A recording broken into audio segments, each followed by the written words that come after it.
Most people believe money rewards hard work. It doesn't. Hard work is honorable, hard work is respectable. But money responds to psychology, not effort. And if that sounds unfair, that's because you were raised to believe the world runs on morality. But as Niccolò Machiavelli quietly observed over 500 years ago, the world actually runs on power, perception, and human weakness. Tonight, we are going to talk about the dark psychology of making money. Not illegal tricks, not scams, but the uncomfortable truths about human nature that determine who becomes wealthy and who stays stuck working for them. By the end of this video, you will see money very differently, because once you understand the psychology behind wealth, you stop playing the game like everyone else. But before you get uncomfortable, let me make something clear. This isn't about becoming evil. It's about understanding the rules of a game most people don't even realize they're playing. Because money does not reward the kindest person in the room. It rewards the person who understands human nature the best. And that truth is disturbing, because once you see it, you start noticing it everywhere. You will notice it in businesses, in politics, in advertising, even in the way people treat you. Suddenly you realize something strange. The people who seem to rise the fastest aren't always the smartest. They are simply the ones who understand how people really work. And this is exactly what Niccolò Machiavelli was trying to explain 5 centuries ago. Not how to become cruel, but how to see the hidden mechanics of power that shape society. Tonight, we're going to break down those mechanics, step by step, psychology by psychology, until you begin to see money not as luck, not as hard work, but as a predictable psychological system.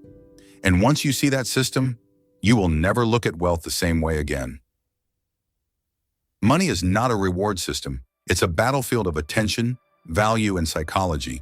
You can work 16 hours a day and still be poor. Meanwhile, someone else builds a simple system that solves one painful problem, and suddenly money starts flowing toward them. Why? Because wealth is not about effort. It's about leverage over human behavior. Machiavelli understood this long before modern economics existed. He studied power the way a biologist studies animals. No emotion, no judgment, just observation. And he noticed something uncomfortable. Most people do not make decisions based on logic. They make decisions based on fear, a desire, ego, and convenience. The people who understand this shape the world. The people who ignore it work inside the systems built by others. So let's explore the psychological phases that change how you see money forever. Phase 1, the rejection of social generosity. Most people leak money constantly, not because they are irresponsible, but because they are socially programmed. Think about how often you spend money simply to avoid discomfort, buying things you don't really need, paying for things to avoid awkwardness, spending to impress people you barely know. Psychologists call this social signaling, and it is one of the most expensive habits humans have. Machiavelli noticed something interesting about powerful rulers. They were rarely generous in the way people expected. Not because they were cruel, but because uncontrolled generosity invites exploitation. People unconsciously test boundaries. If you signal that you are easy to extract value from, they will extract it. Your money, your time, your energy. So the first psychological shift is simple. Stop spending money to be liked. Because the moment money becomes a tool for approval, you start paying what I call the likability tax, and that tax compounds for decades. Phase 2, the psychology of obligation. Humans hate feeling indebted, but they also hate saying no. This strange contradiction drives billions of dollars in economic behavior.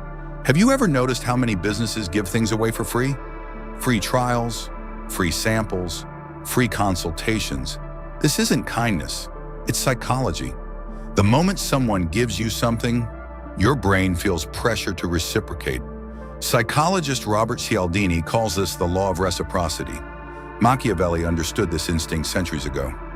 He wrote that wise rulers give favors strategically, not emotionally, because favors create invisible contracts, and invisible contracts create leverage.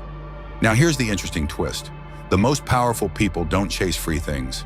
They actually prefer to pay. Because when you pay attention.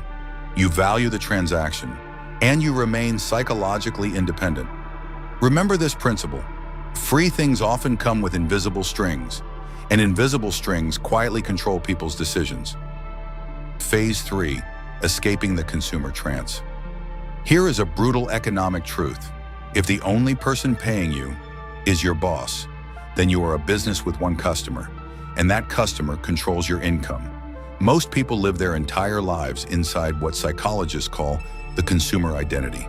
They earn money, then they immediately spend it on entertainment, on status, on temporary pleasure, which is exactly what modern economies encourage. But the wealthy think differently. And they ask one question constantly: what problem can I solve repeatedly? Consumers buy things. Producers build systems that sell things. One produces income once, the other produces income thousands of times. That is the difference between working for money and designing systems where money works for you. Phase 4. Emotional detachment. Money is emotional for most people. They panic when markets drop. They overspend when they feel happy. They avoid opportunities because of fear. But Machiavelli wrote that the most dangerous weakness in leadership is emotional impulsiveness, because emotion clouds judgment and money rewards clear thinking. Consider the greatest investors in history, people like Warren Buffett. They don't behave like gamblers.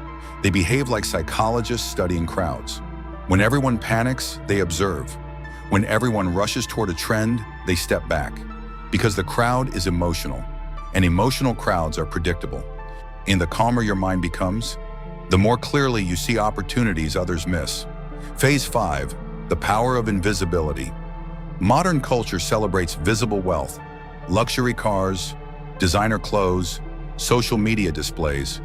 But Machiavelli warned rulers about the dangers of displaying too much power too openly, because visibility attracts enemies, jealousy, expectations, pressure. Interestingly, many truly wealthy individuals practice something called stealth wealth. They appear normal, sometimes even modest, because invisibility provides freedom. Freedom from social pressure, freedom from expectations, freedom from becoming a target. Real power often moves quietly, while the loudest people in the room are usually trying to convince everyone they already have it. Phase 6. Understanding human desperation. Here is a difficult truth. Markets are driven by pain, not comfort. People pay the most money to solve problems that cause fear, embarrassment, loneliness, uncertainty. This is why industries like healthcare, finance, and relationships are so massive. They solve emotional pain, and the greater the pain, the greater the willingness to pay. Machiavelli observed that people are far more motivated by fear of loss than by the promise of gain. Behavioral economists call this loss aversion, which means the biggest opportunities often exist where people feel the greatest urgency. Solve a painful problem well enough, and people will line up for the solution. Phase 7. Leveraging human capital. No empire was built alone. Not Caesar's, not Rockefeller's, not anyone's. At some point, every successful system requires other people's time and skills. But here is where many people misunderstand leverage. Leverage is not exploitation, it's coordination. Think of a film production, hundreds of people working together, actors, writers, camera operators, editors. Each person contributes their expertise. The result becomes something far greater than one individual could produce alone. The real skill is not doing everything. It's building systems where people's strengths multiply each other. That is how organizations become powerful. Phase 8. Escaping the fairness trap. Humans have a deep instinct for fairness. Even small children react strongly when something feels unfair. But here is the paradox. Markets are not moral systems. They are value systems. The market doesn't ask if something is fair. It asks, does this solve a problem? Does someone want it? Is it better than alternatives? That's it. This realization can feel uncomfortable, but it can also be liberating, because instead of complaining about fairness, you begin focusing on value creation. And value creation is something you can control. Phase 9. The isolation of power. There is one final truth Machiavelli understood. Power creates distance. The higher someone climbs in influence, responsibility, or wealth, the fewer people truly understand their position. Decisions become heavier, consequences become larger, and sometimes the path becomes quieter. But this is also where clarity appears, because when you stop chasing approval, you start chasing purpose. And purpose builds things that last far longer than money. The dark psychology of money isn't about manipulation.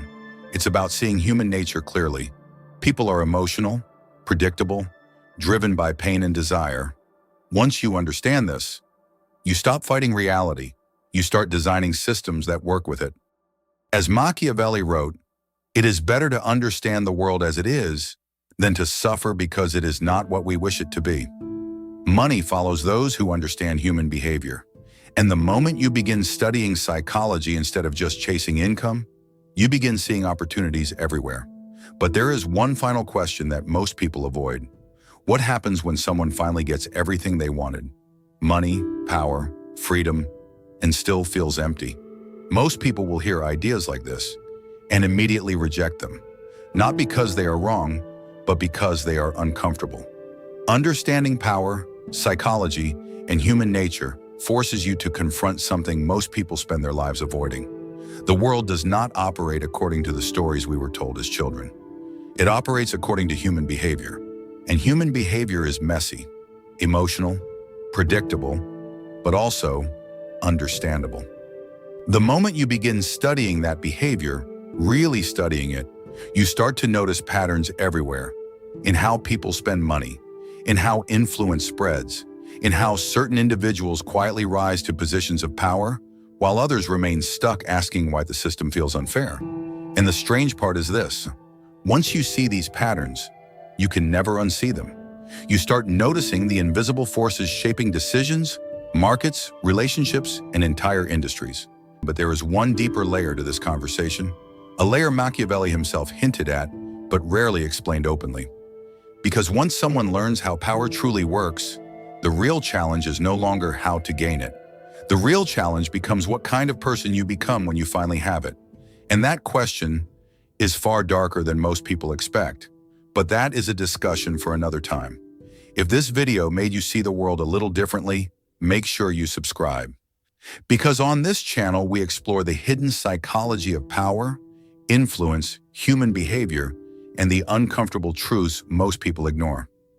And in the next video, we are going to explore another unsettling psychological idea: why the most dangerous people in society are often the calmest ones in the room.